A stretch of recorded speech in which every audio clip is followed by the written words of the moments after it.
네, 오늘 포커스인 김동석 시민참여센터 상임이사님과 함께하는 시간입니다. 안녕하십니까? 안녕하세요. 네네. 예, 지난 시간에 그 한반도 고주와 관련돼서 우리 김동석 상임이사님께서 나오셔서 이제 말씀을 주셨는데요. 그거와 관련돼서 저희가 전망을 조금 한번 짚어보고 가는 시간을 조금 마련할까 합니다. 그 북한과 미국 앞으로 어떻게 전개될 건지에 대한 전망을 조금 주시지요. 시청자 여러분 다 아시겠지만 지금 미국의 뉴스가 메인 미디어의 뉴스가 다 북한 문제, 미국에 대한 북한의 핵 위협, 트럼프 대통령의 발언, 북한 국가 성명 이런 걸 계속 얘기하면서 그리고 괌을 군사 작전으로 한번 폭격을 하겠다. 이런 북한의 입장 같은 게 나오면서 약간 긴장이 고조되어 있습니다. 그런데 이렇게 고조된 거에 대해서 미국의 여론은 지금 굉장히 이게 가장 핫한 뉴스로 되어 있는데 미국에서 사는 한인 사회는 좀 평온한 것 같아요. 그리고 또 오히려 한국도 이거에 대해서 한껏 긴장이 되고 그러는 거는 미국의 여론만 못한 것 같고 이렇기 때문에 뭔가 믿는 구석이 있어서 그런가 이런 그 얘기도 있고 그런데 제가 생각할 때는 그거가 아니고 이런 거 있잖아요. 여러분 늑대가 나타났습니다. 나 좀 도와주세요. 처음엔 장난으로 심심하니까 그러다 정말로 늑대가 나타났을 때는 아무도 또 장난이겠거니 아무도 도움의 손길이 없어서 늑대한테 다 당해버리고 말은.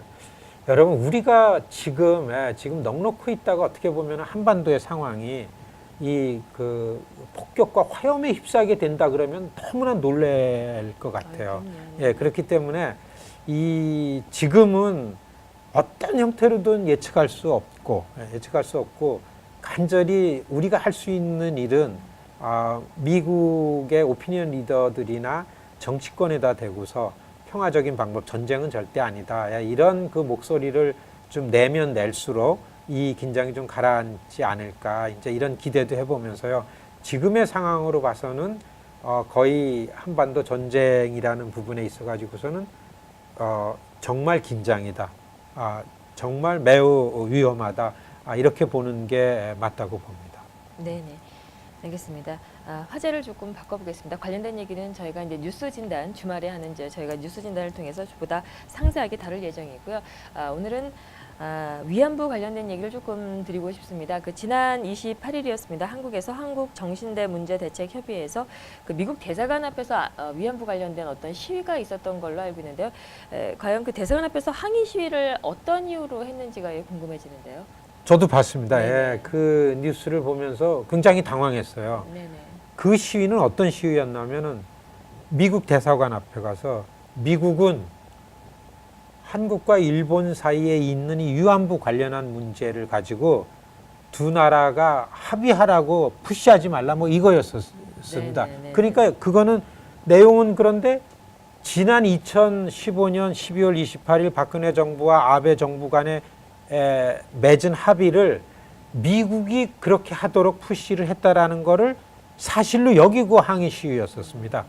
그런데요, 너무 충격을 받은 거는 네네. 위안부 피해자 할머니 두 분이 미국 대사관 앞에 가서 시위하는데 앞장을 섰어요. 네네. 그래서 이 위안부 문제에 굉장히 진지하게 이거를 이니시에이트 해가지고 저도 그 중에 하나인데 그렇게 온 미주 동포, 미국 시민 입장에서 볼 때는 저건 좀 아닌데 이런 생각을 해가지고서 그 시위 내용에 대해서는 굉장히 저는 놀랬고 또 어떻게 보면은 옳지 않다 이런 생각을 하게 됐습니다. 그 위안부 할머니를 이렇게 앞세워서 자칫 잘못하면 어떻게 잘못된 그런 내용이 전달될 수 있을 것 같다라는 이제 그런 우려가 좀 생기는데요. 그러면 우리 김동석 상임이사님 같은 경우는 그 미국의 그 위안부 결의안과 관련해서 이제 주도적인 또 이렇게 그 도움 또 역할을 또 하셨기 때문에 더욱더 그렇지 않을까 그런 생각이 되는데요. 그렇다면 앞으로 이제 이런 방향을 어떻게 좀 끌고 가야 될지 그거에 대한 의견은 어떠신가요?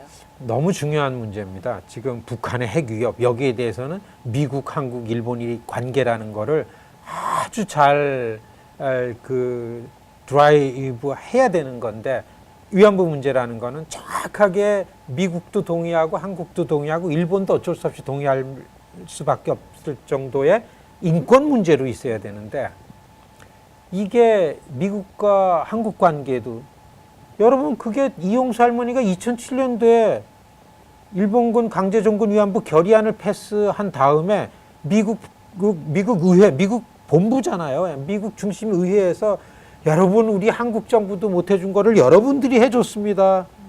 얼마나 고마운지 모르겠습니까? 그리고 미국 의원들 만나실 때마다 미국한테 너무 고맙습니다. 그러다 갑자기 미국에 항의 시위를 하는 게 어떻게 설명해야 될지 모릅니다. 핵심의 내용은 뭐냐 하면 안보라는 문제가 나오면은 미국과 일본과 한국 관계가 너무 중요하니까 미국의 입장에서는 한국, 일본 이게 이슈가 좀 다르니까 서로 이 안보 관련해서는 사이 좋게 지내야 된다.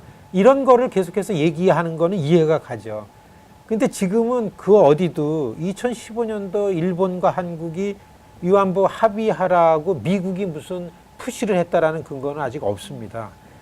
근데 이게 생각이 이 위안부라는 거는 민족 이슈 아닙니까? 그렇기 때문에 이게 휘발성이 커요. 조금만 건들면 와 나도 미 전역의 동포들이 그러한 부분 때문에 나와서 이거를 결의안으로 만들었는데 한국에서도 미국 때문에 12, 28 한일 간 합의를 봤다라는 게 지금 확산되고 있어요.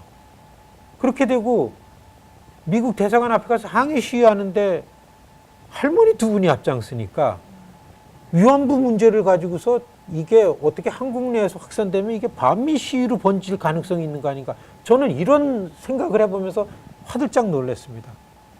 방법은 이거는 정말 어떻게 해야 되냐면 미국도 어쩔 수 없이 동의해준 역사의 진실이고 여성 인권의 문제고 전쟁 범죄의 문제다. 요거 이상 이하도 아니게 딱 붙들어야 됩니다.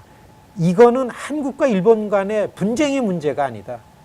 일본도 이거에 동의할 수밖에 없다. 인류 보편 가치이기 때문에 요거만 갖고 가야 됩니다. 예. 그렇기 때문에 미국이 여기에 동의를 해주고 미국이 오히려 앞장서고 지난 7월 25일 날 우리 그래스루트 컨퍼런스 할 때 20여 명의 미국 의원들이 와서 우리는 미국 의회에서 강제종군 위안부 결의안을 낸 거를 인권 문제에 있어서 가장 큰 최근에 이뤄낸 성과라고 본다는 걸 한 절반 이상의 의원들이 다 그 얘기를 할 정도였었습니다.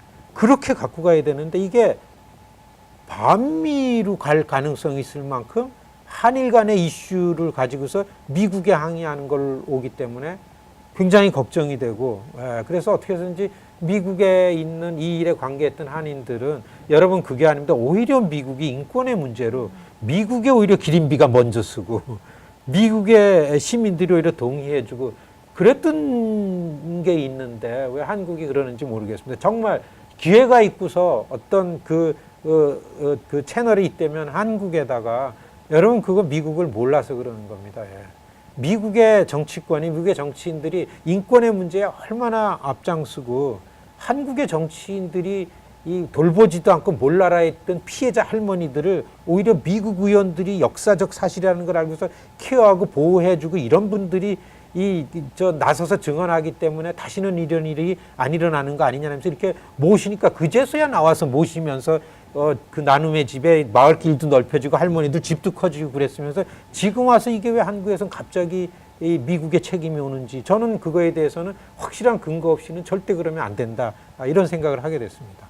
네, 알겠습니다. 네, 오늘 포커스인 김동석 시민참여센터 상임이사님과 함께 얘기 나눴습니다. 고맙습니다. 고맙습니다.